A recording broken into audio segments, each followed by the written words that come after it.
ಸರ್ಕಾರ ಕೊಡೋದು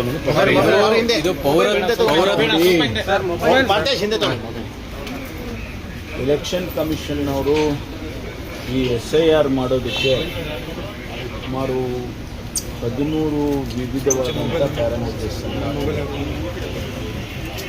ಅದರಲ್ಲಿ ಭಾಳಷ್ಟು ಪ್ರಶ್ನೆ ಬರ್ತಾ ಇರೋದು, ಉದ್ಭವ ಆಗ್ತಾ ಇರೋದು whether you are a permanent resident ಅಲ್ಲ, ಈ ಪ್ರಶ್ನೆಗಳು ಬರ್ತಾ ಇದೆ. ಅದಕ್ಕೆ ನಾವು ರಾಜ್ಯ ಸರ್ಕಾರ ವಿದಿನ್ ಅವರ್ ಲಿಮಿಟೇಷನ್ಸ್ ಅದನ್ನು ನಾವು ಒಂದು ಸರ್ಟಿಫಿಕೇಟ್ ಕೊಡಿ. ಈಗ ಹಿಂದೆ ಎಲ್ಲ ಕ್ಯಾಸ್ಟ್ ಸರ್ಟಿಫಿಕೇಟ್ ಯಾಕೆ ಕೊಡ್ತಾ ಇದ್ದಾರೆ?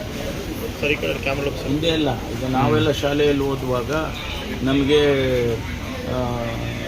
ಸರ್ಟಿಫಿಕೇಟ್ ಕೊಡೋರು, ಅದೇ ಪ್ರಕಾರ ಅದೇ ಕಂಟಿನ್ಯೂ ಮಾಡಿದ್ವಿ, ಅದೇನು ಹೊಸದಾಗಿ ಮಾಡುವಂಥದ್ದಲ್ಲ. ಹಿಂದೆ ಯಾವುದೇ ಕಾಸ್ಟ್ ಸರ್ಟಿಫಿಕೇಟನ್ನು ಕೇಂದ್ರ ಸರ್ಕಾರ ಏನು ಕೊಡ್ತಾ ಇರಲಿಲ್ಲ, ರಾಜ್ಯ ಸರ್ಕಾರನೇ ಕೊಡ್ತಾ ಇದ್ವಿ. ಇಲ್ಲಿವರೆಗೂ ಯಾವ ಸರ್ಟಿಫಿಕೇಟ್ ಕೇಂದ್ರ ಸರ್ಕಾರ ಕೊಟ್ಟಿದೆ?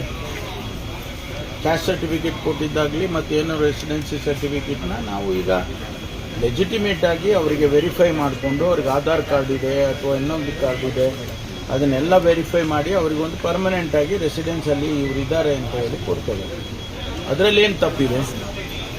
ನಡೆಯೋ ಟೈಮ್ನಲ್ಲೇ ಕೊಡಬೇಕಿಲ್ಲ, ನೀವು ಅವಶ್ಯಕತೆ ಇದೆ ಅಂತ ಕೊಡ್ತಾ ಇದ್ದೀವಿ. ಈಗ ಹುಡುಗರು, ನಮ್ಮ ವಿದ್ಯಾರ್ಥಿಗಳು ಸುಮಾರು 50-60 ಸಾವಿರ ಜನ ಕ್ಯಾಸ್ಟ್ ಸರ್ಟಿಫಿಕೇಟ್ ಇದ್ದೆ ಅವರಿಗೆ CET-ನಲ್ಲಿ ಅದರಲ್ಲೆಲ್ಲ ತೊಂದರೆ ಆಗಿದೆ. ಸಪೋಸ್ ನಾವು ಇದನ್ನು ಕೊಡುವಾಗ ಈಗ ಪರ್ಮನೆಂಟ್ ರೆಸಿಡೆನ್ಸ್ ಸರ್ಟಿಫಿಕೇಟ್ ಕೊಡುವಾಗ ಒಂದು ವೇಳೆ ಅದರಲ್ಲಿ ಕ್ಯಾಸ್ಟ್ ಸರ್ಟಿಫಿಕೇಟ್ ಕ್ಯಾಸ್ಟನ್ನು ಮೆನ್ಷನ್ ಮಾಡಿದ್ರೆ ಡಾಕ್ಯುಮೆಂಟ್, ಅದು ಆ ಮಕ್ಕಳಿಗೆ ಅನುಕೂಲ ಆಗುತ್ತೆ. ಎಲ್ಲವನ್ನೂ ನಾವು ಪೊಲಿಟಿಕಲ್ ಆ್ಯಂಗಲ್ನಲ್ಲಿ ನೋಡೋದು ಸರಿ ಇಲ್ಲ. ಭಾರತೀಯ ಜನತಾ ಪಾರ್ಟಿಯವರು ಅದು ಸರಿ ಇಲ್ಲ, ಕ್ಯಾಸ್ಟ್ ಸರ್ಟಿಫಿಕೇಟ್ ಇವ್ರು ಯಾರು ಕೊಡೋದಕ್ಕೆ, ಇದೆಲ್ಲ ಮಾತುಗಳೇ ಅಲ್ಲ.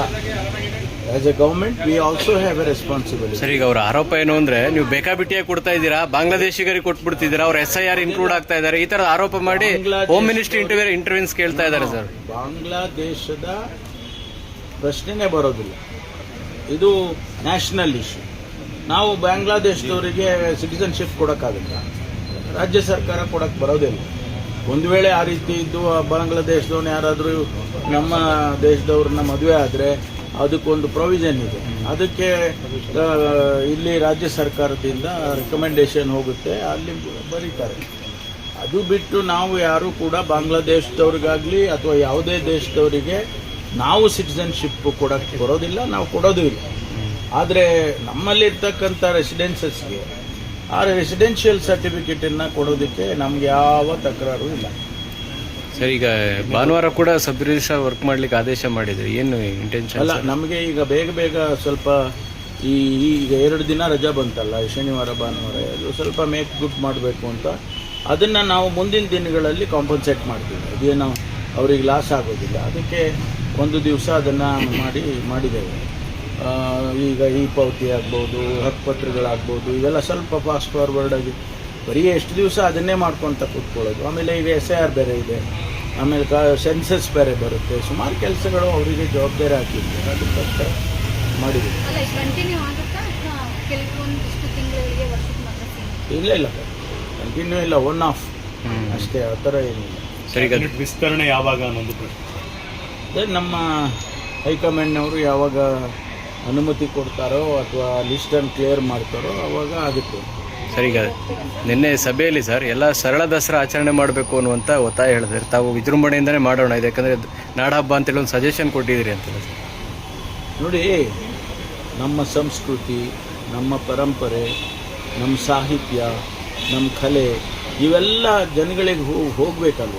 ಈಗ ಮುಂದಿನ ಪೀಳಿಗೆ ಏನಾಗಿದೆ, ಈಗ ನಾವು ಜನ್ಜಿ ಹೇಳ್ತೀವಲ್ಲ, ಜನ್ಜಿ ಅದು 16ರಿಂದ 24 ವರ್ಷದ ವಯೋಮಿತಿಯಲ್ಲಿರೋರಿಗೆ ಈಗ ಅವ್ರನ್ನ ಒಂದು ಕ್ಯಾಟಗರೈಸ್ ಮಾಡಿಬಿಟ್ಟಿದ್ದಾರೆ, ನಾವೆಲ್ಲ ಆಚೆ ಬಂದುಬಿಟ್ಟಿದ್ದೀವಿ. ಅದರಿಂದ ಈಗ ಅವರಿಗೆ ಗೊತ್ತಾಗಬೇಕಲ್ಲ ದಸರಾ ಅಂದ್ರೇನು, ದಸರಾದ ಹಿನ್ನೆಲೆ ಏನು, ಆಮೇಲೆ ಅದರ ಸಾಹಿತ್ಯ ಏನು, ಯಾಕೆ ದಸರಾ ಮಾಡ್ತಾರೆ.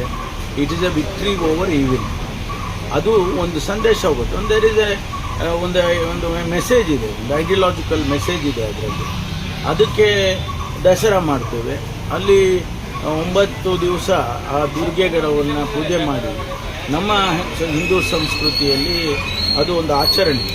ಅದು ಗೊತ್ತಾಗಬೇಕಲ್ಲ ಯಂಗರ್ ಜನ್ರೇಷನ್ಗೆ, ಯಾಕೆ ಮಾಡ್ತಾರೆ 9 ದಿವಸ ಯಾಕೆ ಮಾಡ್ತಾರೆ, ಒಂದಿನ ಮಾಡಿದ್ರೆ ಆಗೋದಿಲ್ವ. ಅಥವಾ ಮಾಡದೇ ಇದ್ದರೆ ಆಗೋದಿಲ್ವಾ ಅಂತ ಕೇಳೋ ಜನ್ರೇಷನ್ ಇರುವಾಗ ಈಗ ನಾವು ಅವರಿಗೆ ಹೇಳಬೇಕಲ್ಲ ಇದು ಅಂತ. ಅದಕ್ಕೆ ಸರಳವಾಗಿ ಮಾಡೋದ್ರಲ್ಲಿ ಏನು ಸೇವ್ ಮಾಡ್ತೀರಿ ನೀವು? ಒಂದು 4-5 ಕೋಟಿ ಸೇವ್ ಮಾಡ್ಬೋದು. ಅದಕ್ಕೆ ನಾನೊಂದು ಸಲಹೆ ಕೊಟ್ಟೆ, CSR ಫಂಡು ಕೇಳಿ ಯಾರಿಗಾದ್ರೂ ಹೇಳಿದರೆ ಕೊಡ್ತಾರಪ್ಪ CSR, ಅದಕ್ಕೆ ಯಾಕೆ ಅಷ್ಟೊಂದು ಒದ್ದಾಡ್ತೀರಿ ಅಂತ ಹೇಳಿದೆ. ಸೊ ಅದನ್ನು ಸರ್ಕಾರ ಗಂಭೀರವಾಗಿ ತೊಗೊಂಡಿದೆ. ಮುಖ್ಯಮಂತ್ರಿ